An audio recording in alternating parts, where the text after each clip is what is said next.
So I've just come back from a couple of days in Wales and I was bike packing, fully self-supported. So we have all of the camping stuff, food, all of the equipment on the bike, and we had to cut the trip short. That's all explained in the last video that I posted. So if you've not seen that, go and have a watch of that. It's basically a video of the full trip. But what I didn't get to do because we cut it short was go through all of the equipment that I was using, all of the bags that I was using. And so I thought I would make a standalone video. I'll talk to you about the bag system that I've got on here. I'll go through what is in all of these different bags, as well as just some of the things that I learned from my first experience of this kind of bike packing trip. So let's get into it.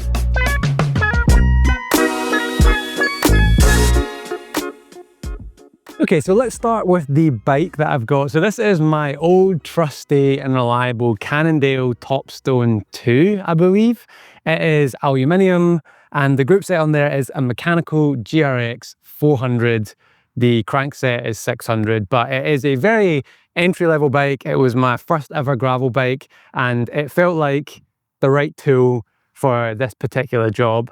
A couple of notable features of the bike: it's got the Redshift suspension stem on the front, so it just gives you a little bit of suspension, and it's got the suspension seat post as well. And so this bike is very, very comfortable and, like I said, perfect for this particular job. And I've also got the number 6 G45, I think they're called, carbon gravel wheels on here. 45mm deep, super light, and these at least help to keep the build lighter than it would have been otherwise. And I've also got the Panaracer Gravel King X1 tires and a 45mm on there, and had absolutely no complaints. Those performed admirably, even in some sort of mud and loose rock. So yeah, the wheel setup was really nice. The bag system that I'm using on here is from Tailfin, and as you can see, I have got a lot of bags. Starting at the front, I've got the handlebar bag and the sort of bag system, which has got an included Wahoo mount on there. There's also a GoPro style mount for lights or for cameras. And then the middle of the bike, I've got 2 of their frame bags. We've got the underside frame bag and the top frame bag. And then on the back here, we have the Tailfin rack.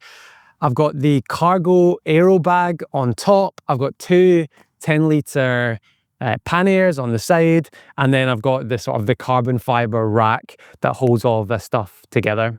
And so in a minute, I'm going to take all the bags off and I'll go through what is in each of those. But I guess just a quick thought on the sort of bag system. So I've ended up carrying about 10 kilos worth of stuff on this bike. And so the overall weight of this bike was something like 22, 21 kilos or something like that. And a lot of that, the majority of that, is on the back here. And I'm really, really impressed with this mount. It's incredibly stable. And so on the trip, we did some pretty technical descents down these kind of rocky paths. And apart from the weight, you just wouldn't know there was this stuff on the back. It doesn't move, it's 100% stable, and so it was actually really enjoyable to ride on. And I think if the weight had been lighter, it would have been even better. I think the biggest thing with the bike was you could feel the weight. It felt like a ship, and you couldn't really move it quickly or jump this way or jump that way. And so that was the biggest thing that I noticed on those kind of descents. The frame bags, I've had these for a little while now and I love them. They're my favorite frame bags, really easy to access, waterproof, all the rest of it. The front bag system was brand new for me as well. And the way that it connects is there's actually a mount that goes onto the handlebar, and then that means the bag can clip in and clip out. And so it makes it really easy to take the bag sort of into the tent or whatever, or into the hotel, but it does also add a little bit of weight to the front. And so this bag system on the front is quite heavy, and so you probably wouldn't be opting for it if you were doing some sort of a lightweight style thing. But in this setup, when I've already got 24 kilos, I really enjoyed this front bag. That's the bag system, that's the bike. Let's talk about the equipment.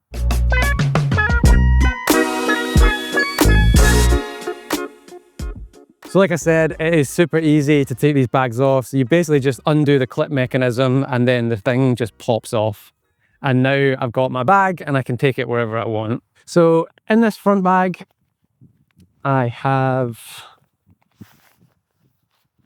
my sleeping mat. This is the Simmons insulated MT900. This is from Simmons, which is one of Decathlon's brands, and this is definitely quite luxury. But I wanted to be sort of fairly conservative on this first trip.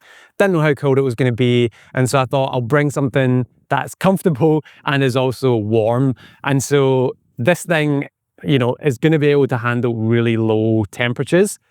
But it is 730 grams and fairly big, like you see. And so this was definitely a luxury item, and I could have gone a little bit smaller, but by far the most comfortable sort of air mat that I've ever used. And so, yeah, really enjoyed that. Also in here, we have got a little pillow.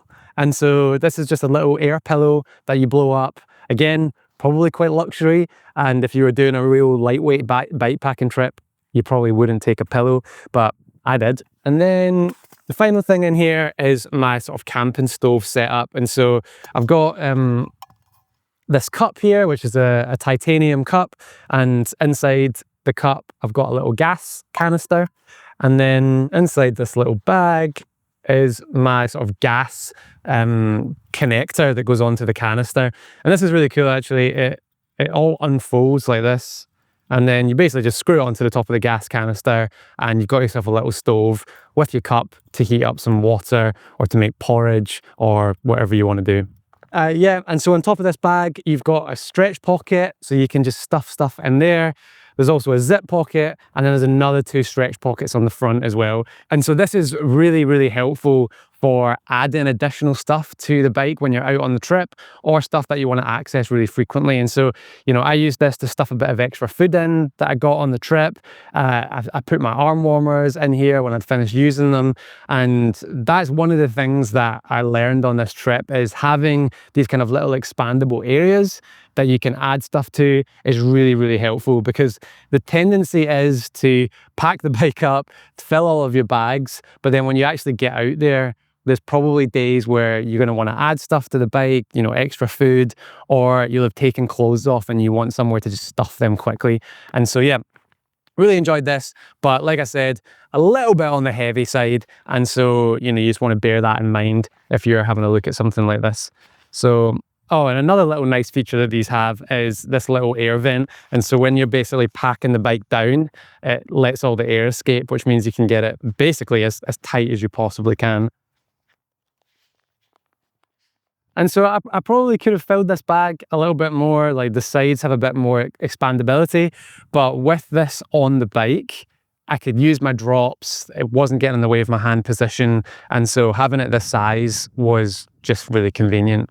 In these bags, like I said, I just had sort of food and things like that. So I had, you know, bars and electrolyte, and I also had a big power bank that I put in there just so that I could keep all my stuff charged. Had a little sun cream stick, gels in there and other stuff. And then on the top one, I basically just had like camera equipment. So I had like my action camera, a couple of attachments for my phone, stuff that I wanted to kind of access quickly. I also put a packet of Haribo in there one day as well. I didn't actually use this that much. It kind of didn't have loads of stuff in it, which I think is always quite nice, just to have an extra bit of space, because you're not always going to pack things up in the same way that you did the first time, are you? So that was quite nice. And then these pannier bags, so again, like you just unclip the thing and then they literally just pull off. And so you've now got this bag that you could take to a hotel room or into your tent or whatever. And so I've got 2 of these. So let me just get the other one off. Yeah, 2 of these. These are both 10 litres. They do bigger packs and smaller packs, but these felt like the right size for this trip. So this one was sort of my campsite one, where I just had all of my additional clothes and toiletries. And so it feels like we've had a leakage in here. I got these little bags from Tailfin as well. There's a few of these that we'll see in a minute. This is my little toiletry bag, and it is the cutest little toiletry bag you've ever seen, because it's got all of these little pockets. And so you can stick things in there, organize your toiletries. In here, I had a toothbrush, toothpaste, some face cream with SPF in it, some wipes in there, my contact lenses, chamois cream like I showed you, some paracetamol with some earplugs stuffed in there. Look at that, that's a hack. And some shower gel, which I think is the thing that's burst in there. And then this all just tucks away into a nice little toiletries bag. And actually, this was really helpful because on the campsite, you kind of don't want to carry like a handful of belongings down to the shower block or whatever. And so being able to just take this little bag with all my toiletries in it was super helpful. And then I've also got a little towel in there. And then I've got another one of these stuff bags, and this basically had all of my clothes in there. The nice thing about this one is there's like a zip on the front, and so you can go into it this way, or you can stuff everything in the top as well, which is nice.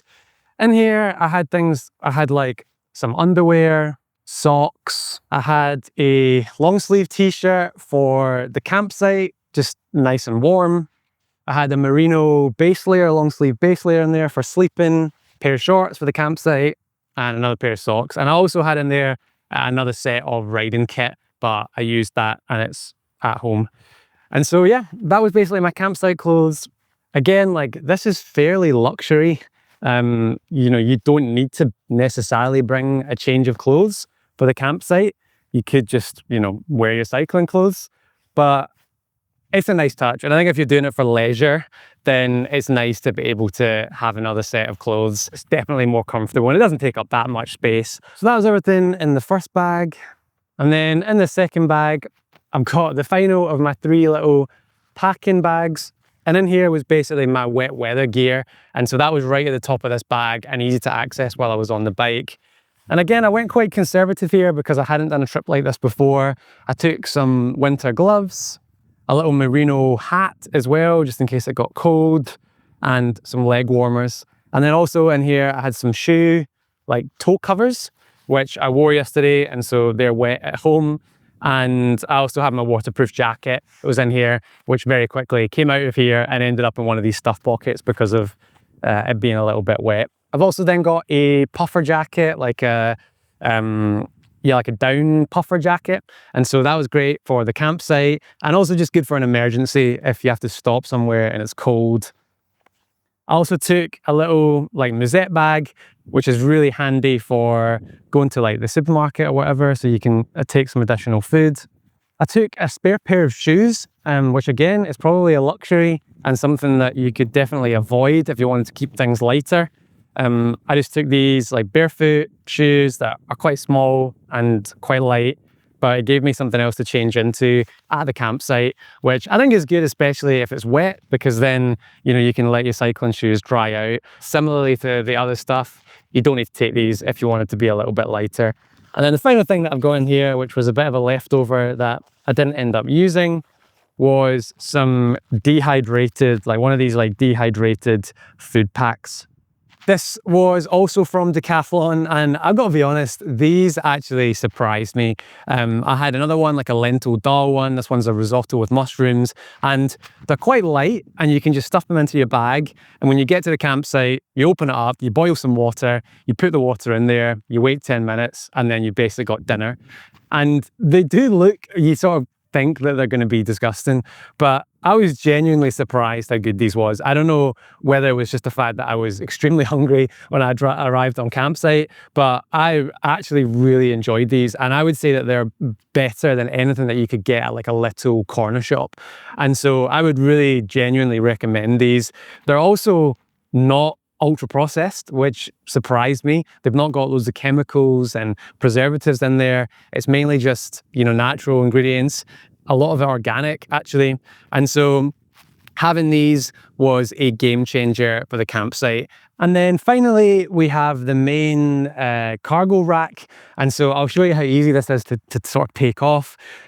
So this side here is basically just unclips, and then that's loose. And then these things, you pull out the bolts, and those kind of quick relinks just unclip, and then basically this whole thing comes away, folds up, and you've got this bag that you can again take up to a hotel room, take into your tent. And so this bag can actually accommodate a lot of stuff, and I think I probably could have filled it more than I even did. Like I said, having some stretch pockets are super nice. So I had some sweets and this one that I'd picked up on the way, a spoon because I forgot to pack it, some extra food like a bar. I also had a little lock in there, and I put some other stuff in there like a tripod, whatever, just stuff that I could easily stuff in there. So that was one of the things that I learned, just have those additional storage options. In here, I had my sleeping bag.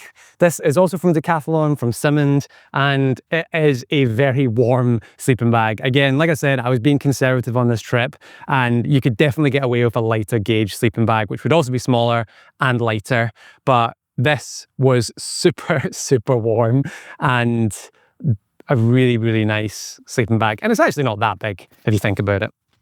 What was the weight on that? 830 grams. Some bib shorts in there that I used. I took some oats for breakfast. I have my little tool bag with all my stuff in there. A head torch, which is a must-have for this kind of trip. I would definitely have a head torch. And then the final thing was my tent. So this is my one-person tent. It's again from Simmons, from Decathlon, and this was really, really good. It's really quite small for the size of the tent. It wasn't that heavy. What is it? 1.3 kilos. And so, you know, you could maybe save a couple 100 grams with something like a bivvy, but I really enjoyed this tent, and you could actually sit up in there, so I could get changed. I could put my cycling kit on in there. If it was pouring with rain, you could kind of relax in there without being enclosed. It also has a little porch at the front that has a ground sheet and a cover. And I hadn't even thought about this before the trip, but this is one of those things that I would now never want to do without on a bike packing trip, because all of this stuff I could take off the bike, I could put in the porch, my helmet, my shoes. And what it meant is if it rained, it all stayed dry, and also it avoided the morning dew, and so things weren't wet in the morning. And so that was really a really nice feature of this tent. I didn't get to test it in the pouring rain overnight, and so I didn't get to test the waterproofness, but all in all, really liked this tent and really glad that I took it, and I would take it on, you know, every other trip that I was camping. That's pretty much everything that I've learned. That's all the equipment that I've got. And, you know, massive thank you to Tailfin and to Decathlon for helping make this trip possible. And if you've got any questions on the Tailfin stuff, on the camping stuff, on bike packing in general, you know, I'm still a novice, really. This was my first ever time doing this, but please drop them down below. If I can answer them, then great. If not, somebody else probably more knowledgeable than me can answer them. And yeah, I hope you've enjoyed this video. If you have, leave a comment, because I'm making a bunch of different YouTube content at the moment, and I'm kind of interested to know what you are interested in. And so that's all for today. Thank you very much for watching, and I will catch you in the next one. Cheers.